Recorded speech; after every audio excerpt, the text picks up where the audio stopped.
हरे कृष्णा, राधे राधे। आज मैं आपको बताऊंगी कि श्री खाटू श्याम जी की उत्पत्ति कैसे और कब हुई। तो चलिए कथा को शुरू करते हैं। महाभारत काल में लगभग 5,500 वर्ष पहले एक महान आत्मा का अवतरण हुआ, जिसे हम भीम पुत्र बार्बरिक के नाम से जानते हैं।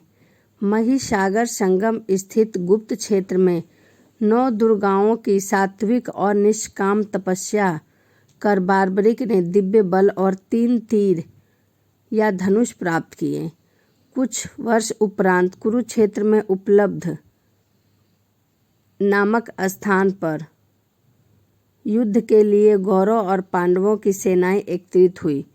युद्ध का शंखनाद होने ही वाला था कि यह वृत्तांत बार्बरिक को ज्ञात हुआ और उन्होंने माता का आशीर्वाद लेकर युद्ध भूमि की तरफ प्रस्थान किया। उनका इरादा था कि युद्ध में जो भी हारेगा वह उसकी सहायता करेंगे।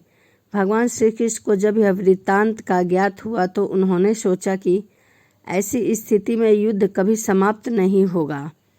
अतः उन्होंने ब्राह्मण का वेश धारण कर बार्बरिक का मार्ग रोककर उनसे पूछा कि आप कहाँ प्रस्थान कर रहे हैं। बार्बरिक ने अपना ध्येय बताया कि वह कुरुक्षेत्र जाकर अपना कर्तव्य निर्वाह करेंगे और इस पर ब्राह्मण रूप में श्री कृष्ण ने उन्हें अपना कौशल दिखाने को कहा। बार्बरिक ने एक ही तीर से पेड़ के सभी पत्तों को भेद दिया, सिवाय एक पत्ते के जो श्री कृष्ण ने अपने पैरों के नीचे दबा रखा था। बार्बरिक ने ब्राह्मण रूपी श्री कृष्ण से प्रार्थना की कि वह अपना पैर पत्ते के ऊपर से हटाएं, वरना आपका पैर घायल हो सकता है। श्री कृष्ण ने अपना पैर हटा लिया और बार्बरिक ने एक वरदान मांगा। बार्बरिक ने कहा, हे यजमान, आप जो चाहे मांग सकते हैं, मैं वचन का पूर्ण पालन करूँगा। ब्राह्मण रूपी श्री कृष्ण ने शीश दान मांगा। यह सुनकर बार्बरिक तनिक भी विचलित नहीं हुआ, परंतु उन्होंने श्री कृष्ण को अपने वास्तविक रूप में दर्शन देने की बात कही, क्योंकि कोई भी साधारण व्यक्ति यह दान नहीं मांग सकता। तब श्री कृष्ण जी ने अपने वास्तविक रूप में प्रकट हुए। उन्होंने महाबली, त्यागी, तपस्वी वीर बार्बरिक का मस्तक रणचंडिका को भेंट करने के लिए मांगा और साथ ही वरदान दिया कि कलयुग में तुम मेरे नाम से जाने जाओगे। मेरी ही एक शक्ति तुम में निहित होगी। देवगण तुम्हारे मस्तक की पूजा करेंगे।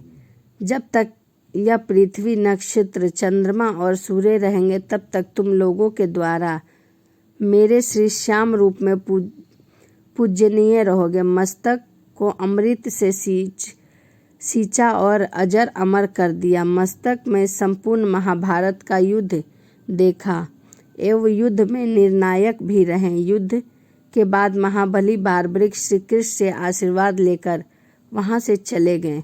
कुछ समय बाद जब कलयुग का प्रसार बढ़ने ही भगवान श्याम ने वरदान से भक्तों का उद्धार करने के लिए वह खाटू के चमत्कारी रूप से प्रकट हुए। एक गाय घर जाते समय रास्ते में एक स्थान पर खड़ी होकर चारों थन से दूध की धाराएं बहा रही थी। जब ग्वाले ने यह दृश्य देखा तो सारा वृत्तांत भक्त नरेश को सुनाया। राजा भगवान का स्मरण कर भाव विभोर हो गए। स्वप्न में भगवान श्री कृष्ण श्री श्यामदेव ने प्रकट होकर कहा, मैं श्यामदेव हूँ। जिस स्थान पर गाय के थन से दूध निकलता है वह मेरा शालिग्राम शिला रूप विग्रह है। खुदाई करके विधि विधान से प्रतिष्ठान करवा दो। मेरे इस शिला विग्रह को पूजने जो खाटू आएंगे उनका सब प्रकार से कल्याण होगा। खुदाई से प्राप्त शिला रूप विग्रह को विधिवत शास्त्रों के अनुसार प्रतिष्ठान कराया गया।